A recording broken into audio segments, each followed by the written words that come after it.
Grandma Thompson left 80,000 to share among Richard, Ken, and Angela in the ratio 3 to 6 to X, respectively. If Ken received 30,000, how much did Angela receive? And that's what they want us to determine. If we know that Ken received $30,000, how much did Angela receive? Well, the first thing that we're going to do is we're going to determine what is one equal part. And so we already know that Ken received $30,000 and Ken amounts for 6 equal parts. How do we know that? Because Richard amounts for 3 equal parts, Ken amounts for 6 equal parts, and Angela amounts for X equal parts.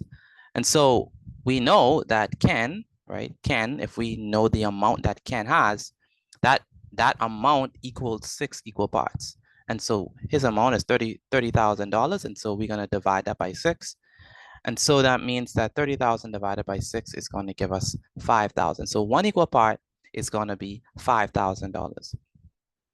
The next thing that we need to do is we need to determine Richard's share. So we know that one equal part is $5,000. Richard's share is 3 equal parts. And so we're going to multiply 3 by 5,000. So 3 times 5,000 is going to give us 15,000. So we know that Richard's share is 15,000. The next thing that we're going to do is we're going to add Richard's share and Ken's share. We know that Richard's share is $30,000 and we know that Ken's share is $15,000 and we add them up, we get 45,000. So the sum of Richard's and Ken's share is $45,000.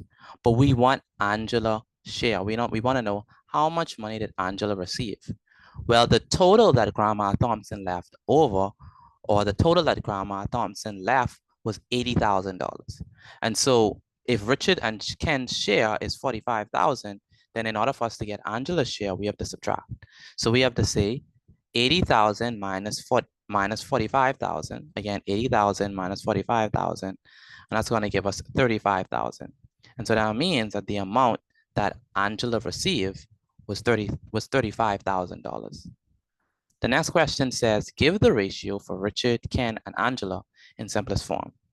The ratio is the following. We know $15,000 is for Richard. We know Ken is $30,000, and we know that Angela is $35,000. The first thing that we're going to do is we're going to divide each term by 1,000. And so 15,000 divided by 1,000 is 15. 30,000 divided by 1,000 is 30. 35,000 divided by 1,000 is 35. So we have 15, 30, and 35. The next thing that we're going to do is we're going to divide by 5. And so 15 divided by 5 is definitely going to be 3. 30 divided by 5 is 6. And 35 divided by 5 is 7. And so the ratio for Richard, Ken, and Angela in simplest form is 3 to 6 to 7.